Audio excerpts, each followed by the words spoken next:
ஓம் காஞ்சிவாசாய வித்மஹே சாந்தரூபாய தீமஹி தன்னோ சந்திரசேகரேந்திர பிரச்சோதயாத். பூஜ்யாய ராகவேந்திராய சத்யதர்ம ரதாய ச பஜதாம் கல்பவ்ருக்ஷாய நமதாம் காமதேனவே. சுரக்ஷா அஸ்ட்ரோ வாஸ்து டிவி நேயர்கள் அனைவருக்கும் என் இனிய அன்பு வணக்கம். இந்த ஆண்டு, அதாவது விசுவாவசு ஆண்டு, எந்தெந்த ராசிக்காரர்களுக்கு நல்லது மட்டுமே கொடுக்கும், அதில் உங்கள் ராசி இருக்கிறதா என்பதை கடைசி வரைக்கும் வீடியோவை பாருங்கள். உங்கள் இதுவரைக்கும் பட்ட கஷ்டம் எல்லாமே எனக்கு விலகுமா அப்படின்ற ஒரு எதிர்பார்ப்பு அனைவர் மத்தியிலும் இருக்கிறது. இந்த குரோதி ஆண்டு எல்லோருக்கும் பலவித சங்கடங்களை ஏற்படுத்தி தந்தாலும் இந்த விசுவாவசு ஆண்டு அனைவர் வாழ்விலும் மகிழ்ச்சியையும் வளத்தையும் தன்னம்பிக்கையும் ஊட்ட வேண்டும் என்று எல்லாம் வல்ல இந்த இறைவனிடை பிரார்த்திப்பது உங்கள் ஜோதிடர் ரவி பரத்வாஜ். வாங்க, பொதுவான பலன்கள் மேலோட்டமான பார்வையாக பார்ப்போம். ஒவ்வொரு ராசிக்கும் தனித்தனி பதிவாக விளக்கமாக கொடுக்கப்பட இருக்கிறது. அதற்கு ஒரு முன்னோட்டமாக இந்த பலன்கள், இந்த காணொளி. மேஷ ராசி அப்படின்னு பார்த்தீங்கன்னா, குரு பகவான் எங்கே இருக்காருன்னா, இதுவரைக்கும் இந்த ஆண்டு பிறக்கும் பொழுது 2ஆம் இடத்திலையும் பிறகு 3ஆம் இடத்திற்கும் மாறுகிறார். சனி பகவான் 12ஆம் இடத்தில் இருக்கிறார். இந்த ஆண்டு பிறக்கும் பொழுது 12ஆம் இடத்தில் இருக்கிறார். அதாவது 2025ஆம் ஆண்டு அப்படின்னு ஆண்டுன்னு பார்க்கும்போது ஆங்கில தேதி பிரகாரம் அவர் சனி பயிற்சி உண்டு. ஆனால் விசுவாவசு ஆண்டு அப்படின்னு பார்க்கும்போது இந்த ஆண்டு சனி பயிற்சி பலன் இல்லை. அதுக்கு முன்னரே, ஆண்டு பிறப்பதற்கு முன்னாடியே சனி பயிற்சி நடந்திருக்கிறது. எனவே சனி பகவான் 12ஆம் இடத்தில் இருக்கிறார். ராகு இதுவரைக்கும் 12ஆம் இடத்தில் இருந்து வந்த ராகு பகவான் 11ஆம் இடத்திற்கு பயிற்சி ஆகிறார். கேத்து 6ஆம் இடத்திலிருந்து 5ஆம் இடத்தில் பயிற்சி ஆகிறார். ஸோ இதெல்லாம் வைத்து கணக்கில் பார்க்கும் பொழுது இந்த மேஷ ராசிக்கு எப்படி இருக்கிறது? தனஸ்தானத்தில் இருந்து வந்த குரு பகவான் முயற்சி ஸ்தானம், தைரிய வீரிய சகோதர ஸ்தானத்திற்கு செல்கிறார். குரு முழு சுபகிரகம், அது பகை வீடாக இருந்தாலும் முழு சுபகிரகமாக விளங்குவதால் முயற்சிகள் அனைத்தும் வெற்றியில் முடியும். உடன்பிறந்த சகோதரர்கள் வாழ்க்கையில் நல்ல முன்னேற்றம் காணப்படும். சார், இதுவரைக்கும் என் தம்பியோ அண்ணனோ கூட உடன்பிறந்தவர்கள் கொஞ்சம் சுமாராக தான் சார் இருக்கான், ஒரு லைஃப்பில் பெருசாக சொல்லிக்கொள்ளும்படி எதுவும் கிடையாது, அவன் லைஃப் நல்லா இருந்தால் எனக்கு அதே சந்தோஷம் சார், அவன் நினச்சதான் சார் எனக்கு கஷ்டமாக இருக்குது அப்படின்னு இயங்கக்கூடிய ஒவ்வொரு உடன் பிறந்தவருக்கும் நல்ல ஒரு திருப்பு முனையாக இருக்கும் ஒரு ஆண்டாக இந்த ஆண்டு அமைகிறது. ஆயுள்காரகன் விரயஸ்தானத்தில் என்ன சார் அப்படின்னா, தீர்க்க ஆயுள் உண்டு. ஸோ இருக்கிற சின்ன சின்ன உபதிரவங்கள் எல்லாம் போகும். ஆனால் வண்டி வாகனத்தில் செல்லும் பொழுது கவனம் தேவை. ராகு 12ஆம் இடத்திலிருந்து 11ஆம் இடத்திற்கு மாறுகிறார். லாபஸ்தானம் அப்படின்னு பேரு, பணவரஸ்தானம் அப்படின்னு பேரு.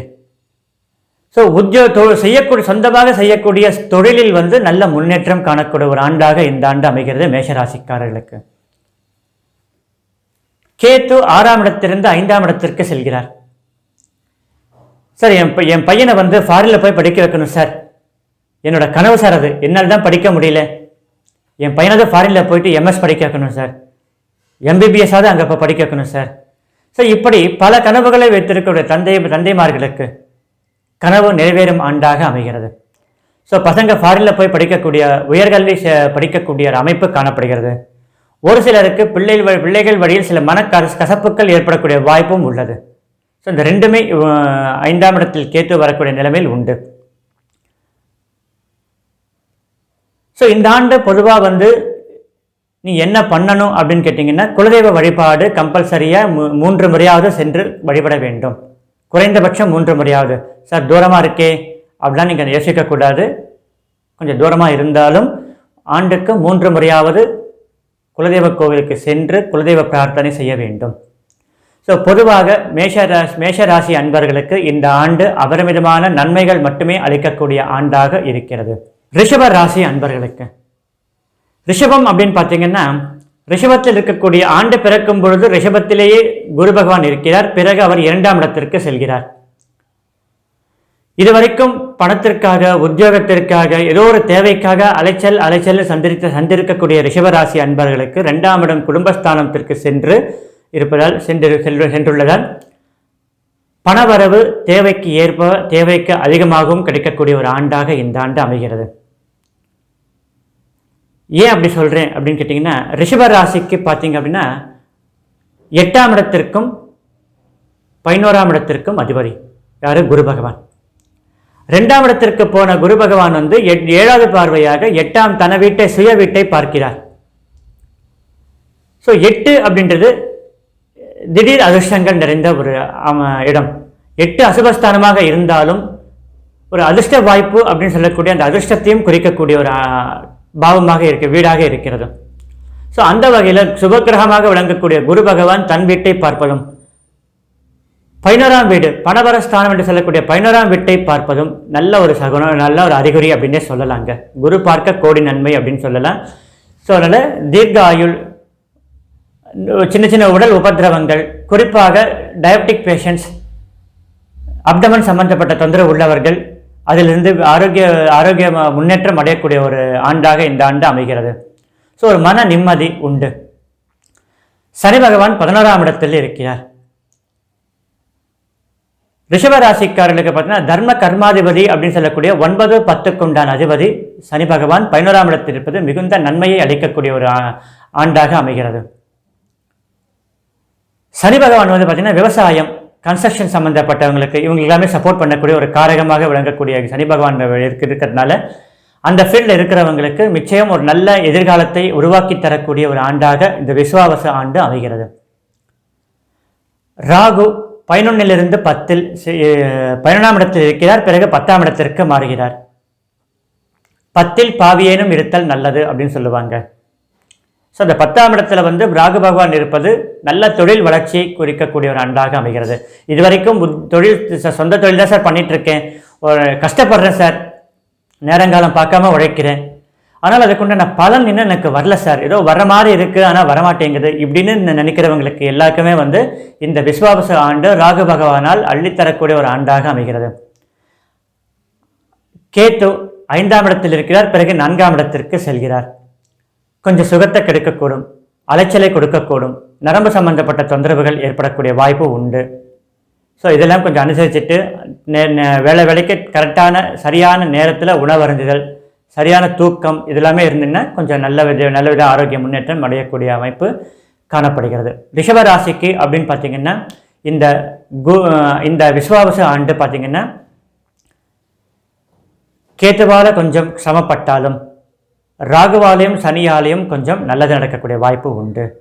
ரிஷபராசிக்கு பகை கிரகமாக விளங்கக்கூடிய குரு பகவான் பகை வீட்டில் மறையிறதுனால புத்திரர்கள் வழியில் நல்ல முன்னேற்றம், அவர்களுடைய கல்வி முன்னேற்றம், உத்தியோக முன்னேற்றம் எல்லாமே கிடைக்கக்கூடிய ஒரு அமைப்பாக காணப்படுவதால் ரிஷபராசிக்காரர்களுக்கு இந்த ஆண்டு எதிர்பார்த்த நன்மைகள் கிடைக்கக்கூடிய ஒரு ஆண்டாக அமைகிறது.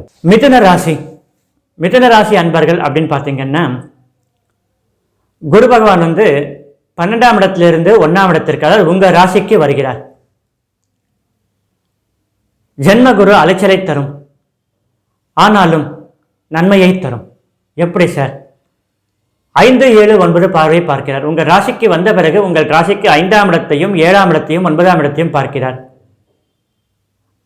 இது 3 ராசியுமே 3 வீடுமே சுபஸ்தானம், அதை சுபகிரகம் பார்க்கிறது. ஸோ பிள்ளைகள் வழியில், மனைவி வழியில், அதாவது கலத்திர வழியில் எல்லாமே அனுபவிக்கக்கூடிய சொத்து சேர்க்கை, வாகன சேர்க்கை எல்லாமே உங்களுக்கு இந்த ஆண்டு ஏற்படக்கூடிய ஒரு ஆண்டாக அமைகிறது. மிதுன ராசிக்காரர்களுக்கு குரு பகவான் பார்த்தீங்க அப்படின்னா 7, 10க்கு அதிபதி. 10ன்றது உத்தியோகம், தொழில். ஸோ உத்தியோக வாய்ப்பு, தொழில் வாய்ப்பு அமோகமாக இருக்கக்கூடிய ஒரு வாய்ப்பு. 7க்கு 7ஆம் வீடும் 10க்கு 4ஆம் வீடும். ஸோ ஒரு புதிய இடத்திற்கு, புதிய கட்டிடத்திற்கு மாறுதல், சொந்த ஒரு வாடகை இடத்துல கடை ஆஃபீஸ் நடத்துன்றவங்க, ஒரு சுய தொழில் மேனுஃபேக்சரிங் நடத்துகிறவங்கெல்லாம் சொந்தமான கட்டிடத்திற்கு சிறிய அளவாக இருந்தாலும் சரி, எலி வலையானாலும் தனி வலை வேண்டும் அப்படின்னு சொல்லுவாங்க. அந்த அளவுக்கு ஒரு முன்னேற்றம் அடையக்கூடிய ஆண்டாக காணப்படுகிறது. சனி பகவான் பார்த்தீங்கன்னா 10ஆம் இடத்தில் இருக்கிறார். அதாவது எதிர்பார்ப்புகள் நிறைவேறும், சற்று தாமதமாகும். மிதுனத்துக்கு 8, 9க்கு உண்டான அதிபதி. 8ன்றது அசுபஸ்தானம் தான், 9 சுபஸ்தானம் தான். ஸோ கொஞ்சம் கூடுதலான முயற்சி போட வேண்டியதாக இருக்கும். இது வரைக்கும் 100% போட்டவங்க 120% போட வேண்டியதாக இருக்கும். அதில் பர்சன்டேஜ்னால் 100 தான் சார், அது 120. ஸோ உங்களுடைய கடுமையான உழைப்பு இன்னும் சற்று கூடுதலாக இருக்க வேண்டும் அப்படின்ற ஒரு காரணத்திற்காக தான் 120% அப்படின்னு சொன்னேனே தவிர வேறு எது காரணமும் கிடையாது. சரி, ராகு இதுவரைக்கும் 10ஆம் இடத்தில் இருந்து வந்த ராகு பிறகு 9ஆம் இடத்திற்கு மாறுகிறார். தந்தை வழியில் சிறு சிறு ஆரோக்கிய குறைபாடுகள் ஏற்படக்கூடிய வாய்ப்பு உண்டு. அவருடைய சொத்துக்கள் வரவேண்டியதாக இருந்தால் அதில் கொஞ்சம் தாமதம் ஏற்படக்கூடிய வாய்ப்பு ஏற்படும். கேத்து 4ஆம் இடத்திலிருந்து 3ஆம் இடத்திற்கு ஆன்மீக சுற்றுலா செல்லக்கூடிய சிறுதூர ஆன்மீக பயணங்கள் ஏற்படக்கூடிய வாய்ப்பு காணப்படுகிறது. மனம் பக்குவம் அடையக்கூடிய வாய்ப்பு காணப்படுகிறது. உடன் பிறந்த சகோதரிகள் மூலம் சில சில பிரச்சனைகள் ஏற்படக்கூடிய வாய்ப்பு உண்டு. ஸோ ராகுவாலும் கேத்துவாலும் தான் சில பிரச்சனைகள் உண்டே தவிர சனினாலும் குருனாலும் உங்களுக்கு பிரச்சனை ஏற்படாது. ஸோ உங்களுக்கு பார்த்தீங்கன்னா மிதுன ராசிக்கு இந்த ஆண்டு வந்து பார்த்தீங்கன்னா ஓரளவுக்கு நன்மைகள் நடப்படக்கூடிய ஆண்டாகத்தான் காணப்படுகிறது. கடக ராசி, கடகம் அப்படின்னு எடுத்துட்டிங்கன்னா மனசளவில் கொஞ்சம் தைரியமான ஆளுங்க அப்படின்னு சொல்லலாம். மனோகாரகன் சந்திரனே ராசி அதிபதியாக விளங்குகிறார். குரு பகவான் பார்த்தீங்கன்னா 11ஆம் இடத்திலிருந்து 12ஆம் இடத்திற்கு மாறியார் இந்த ஆண்டு. விரய குரு சுபத்தை தருவார். விரய குரு சுபத்தை தருவார். ஒரு வகையில் பார்த்தீங்கன்னா கடகத்துக்கு 6ஆம் ஒரு மறைவு ஸ்தானாதிபதி மறைவு ஸ்தானத்தில் போகிறது நல்லது அப்படின்னு சொல்லுவாங்க. ஸோ இன்கம்மை கொடுத்துட்டு எக்ஸ்பெண்டிச்சரையும் கொடுப்பார். சுப செலவுகளாக இருக்கும். வீட்டில் யாருக்குன்னா கல்யாணமோ ஒரு வீடு கட்டுறதோ தள்ளி போயிட்டே இருந்தாலும் அந்த காரியம் நடக்கக்கூடிய ஆண்டாக அமைகிறது. ஏன்னா உங்களுடைய சேமிப்பு கரையணும். அந்த சேமிப்பு சுப செலவாக இருக்கும். சேமிப்பு கரையறதுன்றது சுப செலவாக இருக்கும். குரு வந்து பாக்கியஸ்தானம் 9ஆம் இடத்து அதிபதி. அதனால உங்களுக்கு இந்த ஆண்டு ஒரு மகிழ்ச்சி நிறைந்த ஆண்டாக காணப்படுகிறது. பணம் போகுது சார், வீடு கட்டிட்டேன் சார், கொஞ்சம் நல்ல ஒரு எனக்கு திருப்தியாக வீடு கட்டிட்டேன் சார் அப்படின்னு சொல்வீங்க. புத்திரக்காரகனாகவும் குரு விளங்குவதால் என் பையனுக்கோ என் பொண்ணுக்கோ கல்யாணத்துக்கு தெரிந்தேன் சார், டக்குன்னு எல்லாமே செட் ஆகிடுச்சு சார் அப்படின்னு அந்த மகிழ்ச்சி நிறைந்த ஒரு செயல்கள் செய்யக்கூடிய ஒரு ஆண்டாக இந்த ஆண்டு அமைகிறது. சனி பகவான் எடுத்துட்டிங்கன்னா 9ஆம் இடம். 9ஆம் இடம் அப்படின்னு சொல்லும் போதே பாக்யஸ்தானம். கடகத்திற்கு 7க்கும் 8க்கும் உண்டான அதிபதி. எதிர்பார்த்த நன்மைகள் நடக்கக்கூடிய அமைப்பு உண்டு. ஆனாலும் சில சில உபதிரவங்களை சந்திக்கக்கூடிய அமைப்பு காணப்படுகிறது. ஸோ கடக ராசி அப்படின்னு பார்க்கும்போது ராகு பகவான் பார்த்தீங்கன்னா 9ஆம் இடத்திலிருந்து 8ஆம் இடத்திற்கு செல்கிறார். அசுபஸ்தானத்தில் அசுப கிரகம் இருப்பது நல்லது. அந்த வகையில் ராகு பகவானால் உங்களுக்கு தொந்தரவுகள் ஏற்படாது. ஆனால் கேத்து 3ஆம் இடத்திலிருந்து 2ஆம் இடத்திற்கு செல்கிறார். கடுமையாக பேசக்கூடிய ஒரு காலமாக இருக்கிறது. நீங்களா இப்படி அப்படின்னு உங்களை பார்த்து கேட்கக்கூடிய நல்லா சாஃப்டாக தானே இருந்தீங்க, ஏன் இப்படி ரஃப் அண்ட் டஃபாக இருக்கீங்க, பேச்சில் கொஞ்சம் கடுமை தெரியுது, அதிகார தோரணை தெரியுது அப்படின்னு சொல்லக்கூடிய ஒரு காலகட்டமாக இந்த ஆண்டு உங்களுக்கு காணப்படுகிறது. ஒரு சிலர் வளவளன்னு பேசிட்டே இருக்குங்க, ஆனால் திடீர்னு அமைதியாக இருப்பீங்க. என்ன ஒரு நல்லா எல்லாருக்கிட்டையும் சகஜமாக சோசியலாக பேசியிருந்தாரு, ஏன் இப்படி திடீர்னு மௌனமாயிட்டாரு, நம்ம கூட என்ன சந்தேகமா, நம்ம மேலே என்ன சந்தேகமா, நம்மள என்ன கெடுக்கிறோம்னு சொல்லி இப்படியும் சிலர் வந்து யோசிக்கக்கூடிய சூழ்நிலையும் உங்கள் மேல் இருக்கிறது.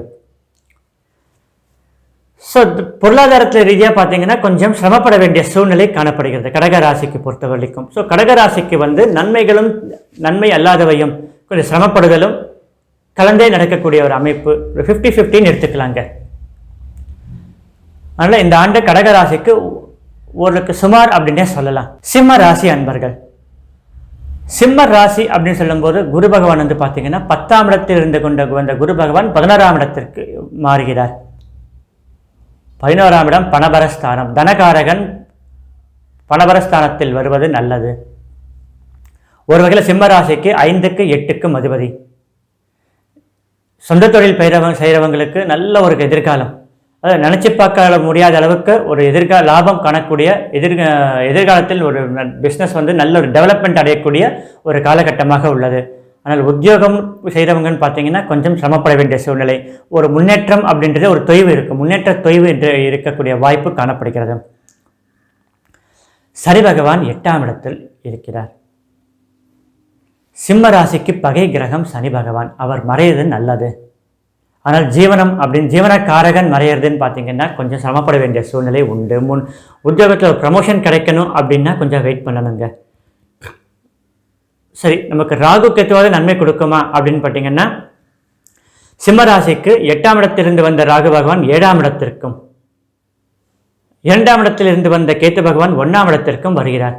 மன சஞ்சலம், குழப்பம், சந்தேகம், யாரை நம்புறது, யாரை நம்பக்கூடாதது, நம்புறவங்க வந்து எனக்கு கைவிட்டுறது, யாரை நம்பாமல் இருந்தேன்னா அவங்க நமக்கு கை கொடுக்கறது, இப்படி மாறுபட்ட நீங்கள் என்ன நினைக்கிறீர்களோ அது மாறுபட்ட நிகழ்ச்சிகள் நடக்கக்கூடிய ஒரு ஆண்டாக இந்த ஆண்டு உங்களுக்கு அமைகிறது. ஸோ சிம்ம ராசியை பொறுத்த வரைக்கும் ஓரளவுக்கு சொற்ப நன்மைகள் ஏற்படக்கூடிய ஒரு ஆண்டாக சிம்ம ராசிக்காரர்களுக்கு அமைகிறது. கன்னிராசி அன்பர்கள் அப்படின்னு பார்த்தீங்கன்னா,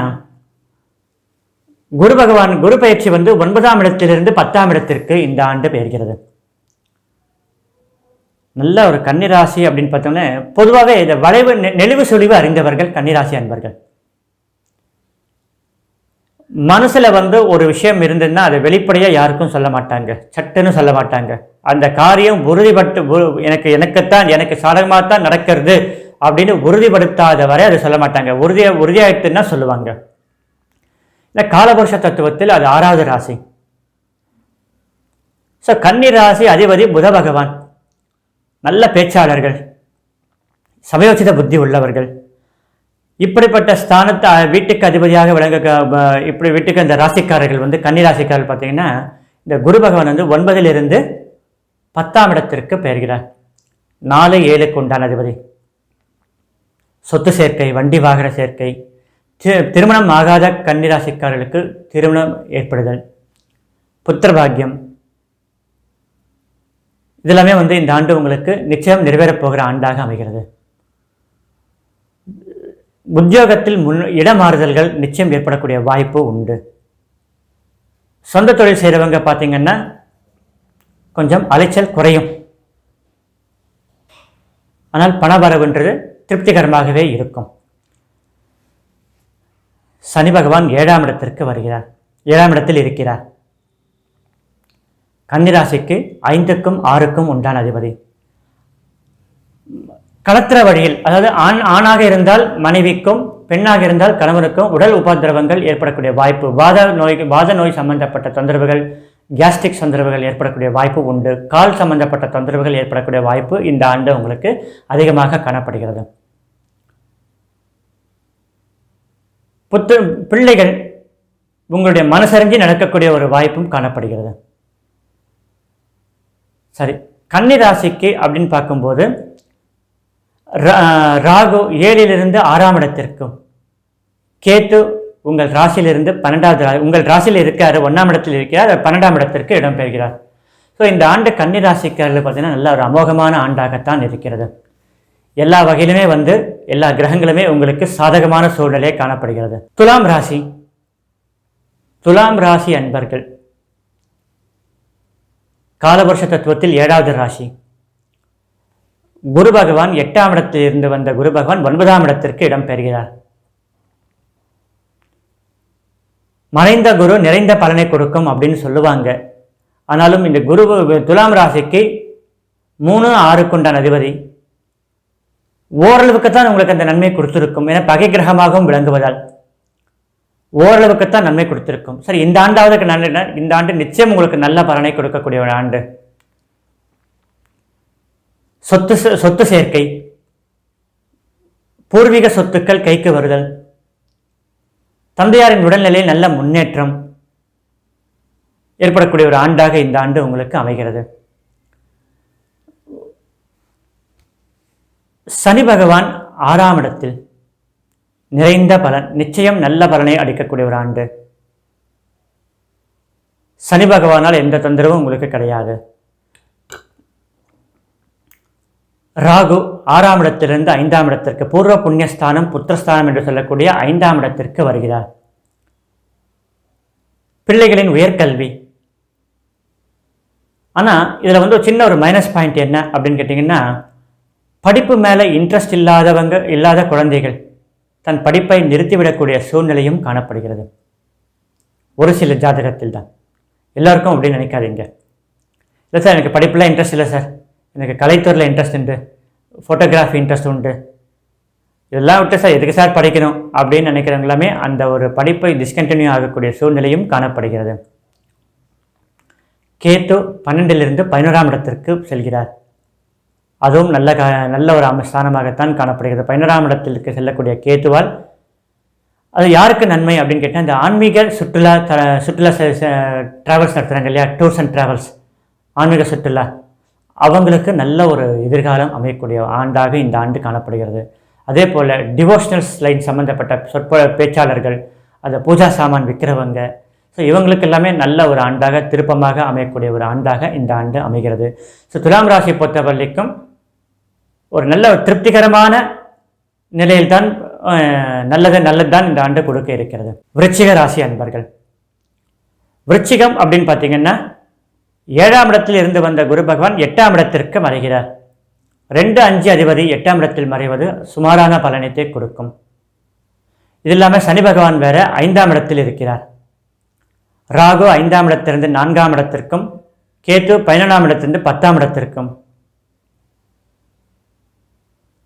நீங்கள் உத்தியோகத்திற்கு பார்த்தீங்கன்னா ட்ரான்ஸ்ஃபர், அதுவும் இந்த சென்ட்ரல் கவர்மெண்ட்டில் இருக்கிறவங்களை பார்த்தீங்கன்னா நார்த் இந்தியாவில் இருப்பாங்க, சவுத் இந்தியாவுக்கு ட்ரான்ஸ்ஃபர், சவுத் இந்தியாவில் இருப்பாங்க, நார்த் இந்தியாவுக்கு ட்ரான்ஸ்ஃபர், இப்படி வெகு தூர ஒரு ட்ரான்ஸ்ஃபர் பண்ணக்கூடிய ஒரு ஆண்டாக இந்த ஆண்டு உங்களுக்கு அமைகிறது. மற்றபடி ஓரளவுக்கு நன்மைகள் அடையக்கூடிய ஆண்டாகத்தான் விருச்சிக ராசி அன்பர்களுக்கு உள்ளது. ரொம்ப எதிர்பார்க்க வேண்டாம். எதிர்பார்ப்பு அதிகம் இருப்பின் ஏமாற்றம் அதிகம் இருக்கும். தனுசு ராசி, தனுசு ராசி அப்படின்னு பார்க்கும் பொழுது 6ஆம் இடத்தில் இருந்து வந்த குரு பகவான் 7ஆம் இடத்திற்கு செல்கிறார். ராசிநாதன் 7ஆம் இடத்திற்கு செல்வதால் திருமண வாய்ப்புகள் கைகூடி வரும். சொத்து சேர்க்கை, வாகன சேர்க்கை ஏற்படும். நான் லேண்டு வாங்கிட்டேன் சார், வீடு கட்டணும்னு நினைக்கிறவங்களுக்கு வீடு கட்டலாம். இல்லை சார் இருக்கிற வீட்டை விற்றுட்டு நம்ம இன்னொரு வீடு வாங்கலான் இருக்கேன் சார், பெரிய வீடாக வாங்கலான் இருக்கேன், வாங்கலாம். பிள்ளைகளோட உயர்கல்விக்காக நான் பணம் சேர்த்து வச்சுருக்கேன் சார், அவன் நல்லா படிக்கிறான், அவனை சேர்க்க முடியுமா, அந்த காலேஜில் இடம் கிடைக்கிறதே கஷ்டம்.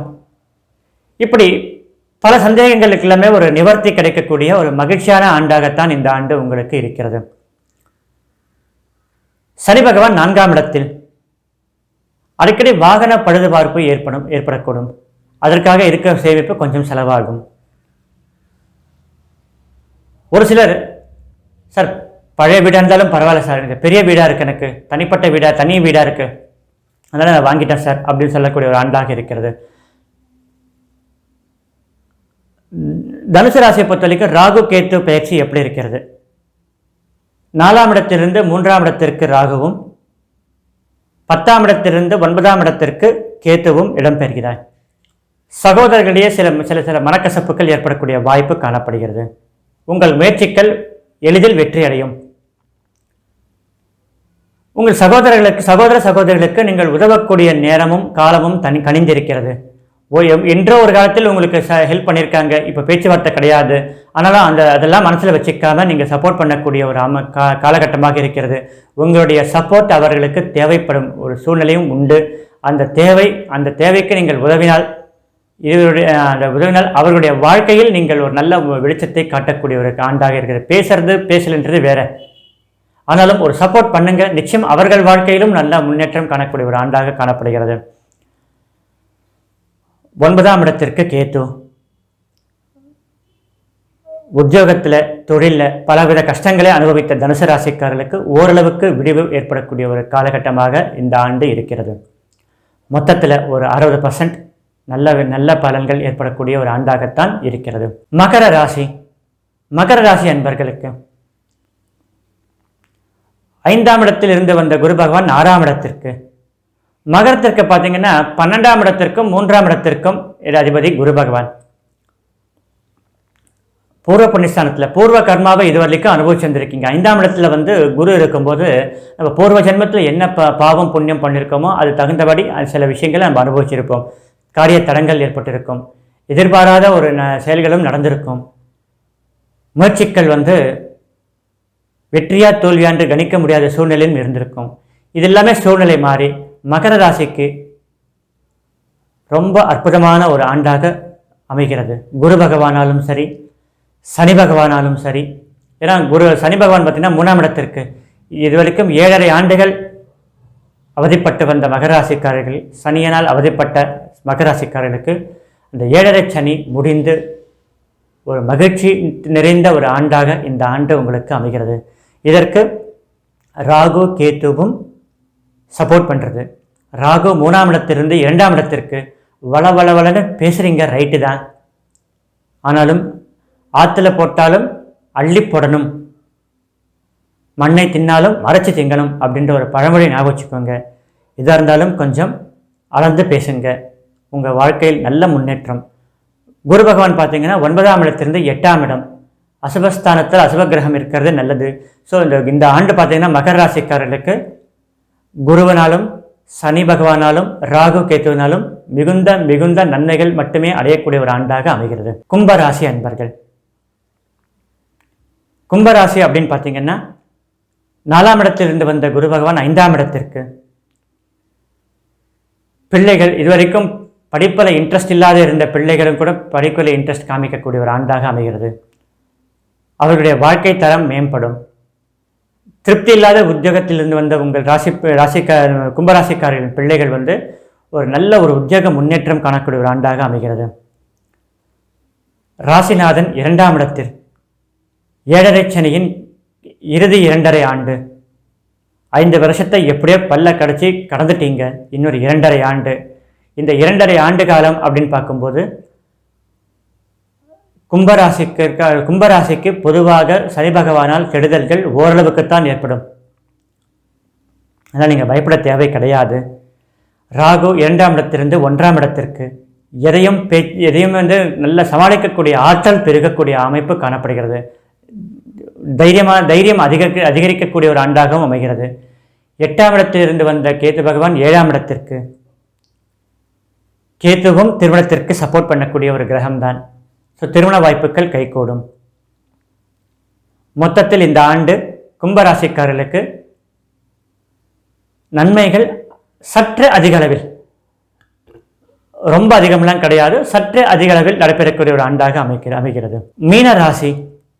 மீனராசி அன்பர்கள் அப்படின்னு பார்த்தீங்கன்னா 3ஆம் இடத்திலிருந்து வந்த குரு பகவான் 4ஆம் இடத்திற்கு, ராசிநாதன் 3இலிருந்து முயற்சிகளை வெற்றியடை செய்த குரு பகவான் 4ஆம் இடத்திற்கு செல்கிறார்.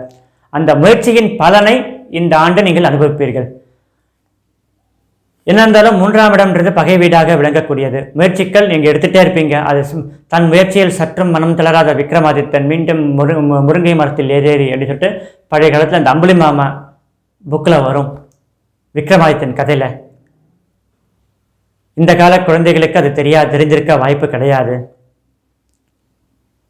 அந்த மாதிரி முயற்சிகள் மனம் தளராமல் முயற்சிக்கிற அந்த முயற்சிகளுடைய பலன், ஒரு விதை போடுறோம், செடியாகி மரமாகி அந்த மரத்துலேருந்து பூ காய் பிஞ்சினாகி காயாகி அப்புறம்தான் பழமாகிறது. அந்த பழத்தை பழமான பிறகுதான் எடுத்து சுவைக்கிறது இல்லையா? அந்த சுவைக்கும் காலம் அப்படின்றது இந்த ஆண்டு விசுவாச ஆண்டு. சனி பகவான் 1ஆம் இடத்தில் உங்கள் ராசியில் இருக்கிறார்.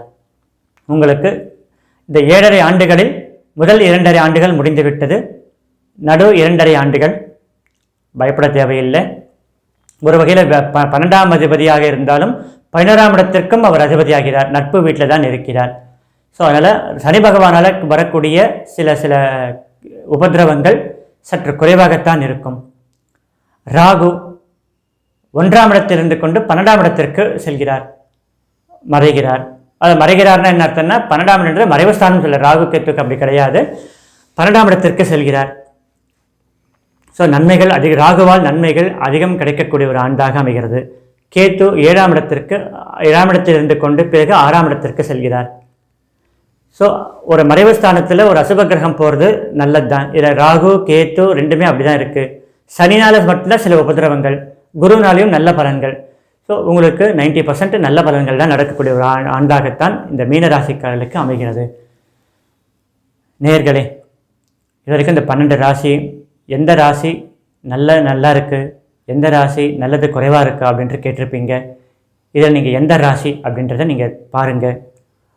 இது ஒரு பொதுவான பார்வை தான். அடுத்தடுத்த தனித்தனி வீடியோ, மேஷராசிக்கு ஒரு வீடியோ, ரிஷபராசிக்கு ஒரு வீடியோ அப்படின்னு மீனராசி வரைக்கும் 12 ராசிகளுக்கும் தனிப்பட்ட ஒரு வீடியோவாக போட இருக்கிறேன். அதையும் பாருங்கள். சற்று விவரமாக அதில் தெரிவிக்கிறேன். இதுவரைக்கும் அஸ்ட்ரோ டெம்பிள்ஸ் மன்னிக்கவும் சுரக்ஷா அஸ்ட்ரோ வாஸ்து டிவி சேனலை சப்ஸ்கிரைப் செய்யாதவர்கள் சப்ஸ்கிரைப் செய்யுமாறு கேட்டுக்கொள்கிறேன். இதற்கு முன்னாடி நான் ஆரம்பித்த 2018 இந்த யூடியூப் சேனல் ஆரம்பிக்கும் போது அஸ்ட்ரோ டெம்பிள்ஸ் டிவின்னு தான் ஆரம்பித்தேன். பல வருடங்களாக அந்த பேர் தான். இப்பொழுது சில காரணங்களுக்காக சுரக்ஷா அஸ்ட்ரோ வாஸ்து டிவின்னு மாற்றிருக்கேன். ஸோ இருந்தாலும் அந்த பழைய நினைவுகள் தான் வருதே தவிர டக்குன்னு புது பேர் எனக்கு ஞாபகத்துக்கு வரல, மன்னிக்கணும்.